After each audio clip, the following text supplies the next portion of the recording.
Hello, everybody. I'm Krista Trounce, and I am a project manager for the Enhancing Cetacean Habitat and Observation Program through Port Metro Vancouver. I'm happy to be here to speak to you guys today. I know a lot of people in the room are already familiar with our project and are working with us, which is great.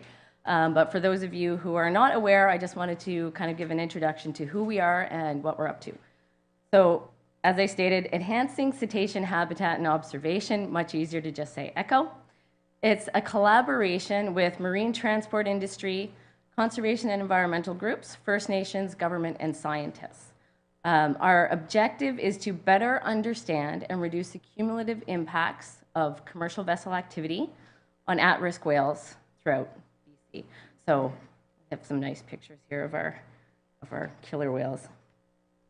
Please excuse my voice, I've got a bit of a cold. As I stated, it's a collaboration. This is a very busy slide. It's a huge screen, so you can probably actually read some of the people on here.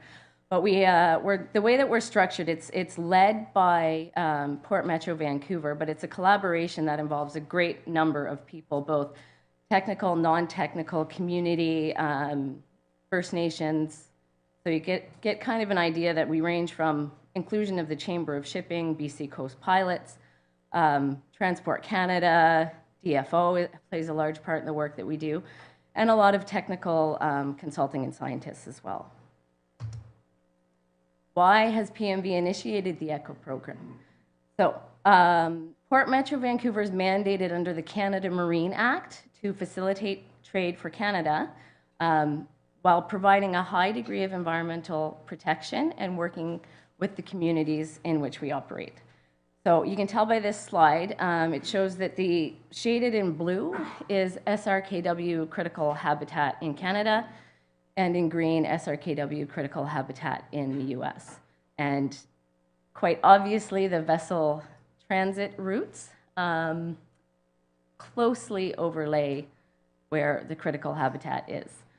So our work closely aligns with the DFO recovery strategy and action plan. And as shipping and growth of BC certainly is expected to increase over the next several years, there's been recognition that it's already problematic for these whales. And to improve the situation with expected growth, we need to start working on this problem like right now. So our work plan has sort of three main threat categories that we're addressing, and that includes acoustic disturbance, underwater noise, physical disturbance, vessel strike, environmental contaminants. The fourth sort of key threat that's been identified is prey availability. Port Metro Vancouver is already addressing that through their habitat enhancement program. So at the ECHO program, we are advancing projects around these sort of three key threat categories. And as I stated before, there are a number of people in this room from DFO and from consultants and a variety of other organizations who are working with us, or we're helping to support their programs, one of which you'll hear about a bit later from John Ford. So I just wanted to kind of give you an idea of one of the projects. As I stated, we're advancing many projects. We have about 13 on the go right now under those three key threat categories. And this one is one that we're very excited about, and you may have read about already. It got a lot of press in mid-September. And it's a hydrophone listening station that was launched in the inbound shipping lane of the Strait of Georgia. And it is attached to, we're essentially piggybacking on Ocean Network Canada's node of their Venus Observatory. And so you can see where Deltaport is to kind of give you an idea. That's and the Tsawwassen Ferry Terminal to kind of give you an idea of where this is. So you can see up in the corner there, and on the next slide, we have two of these hydrophone arrays. So all the little yellow bits are hydrophones, and we have two of these arrays located such that we can help identify vessel source levels. That's sort of one of the key aspects of this particular project. These hydrophones are collecting ambient underwater noise. They are collecting marine mammal detections. But the key one that has a lot of interest sort of nationally and internationally, we've heard, is that we are going to be doing source vessel measurements. Currently, it's very challenging for a lot of ships to understand what their ships sound like underwater. And as one of the key threat categories is acoustic disturbance, we're seeking to find ways to understand what these ships sound like and, pardon me, and help the vessels make themselves quieter. So JASCO, Applied Sciences, Ocean Networks Canada, and Transport Canada are our partners on this project. And over the next, this was launched on September 14th. And over the next year, we're going to be collecting all of this data. And we should be able to help identify through this large collection of data, which correlates AIS. So we can identify which ship sounds like what. And we'll hopefully be able to say, okay, you know what? Container ships, the majority of container ships have this particular sound signature. And how, well, the next step will be, how is that affecting the whales?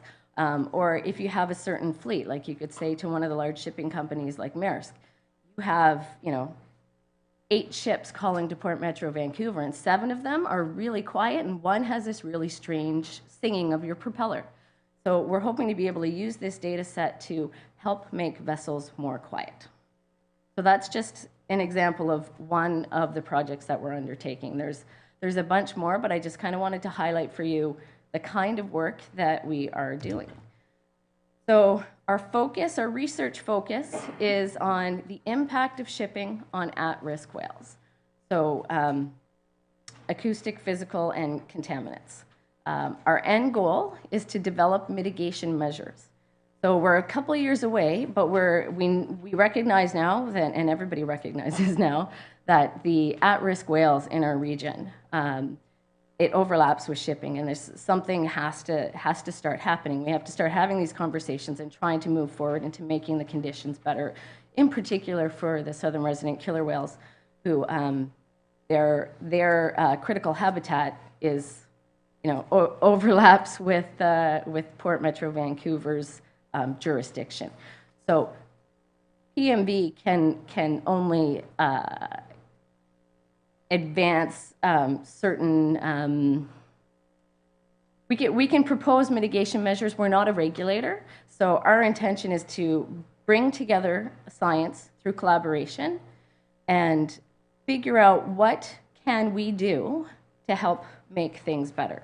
And so these mitigation measures may include voluntary slowdowns. They may include, could we keep people to one side of the shipping lane? Or can we help make things, I know.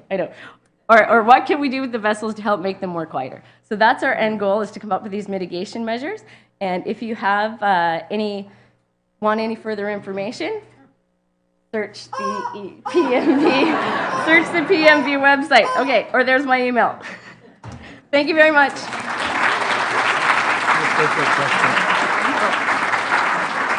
There's always time for a question as we set up the next talk.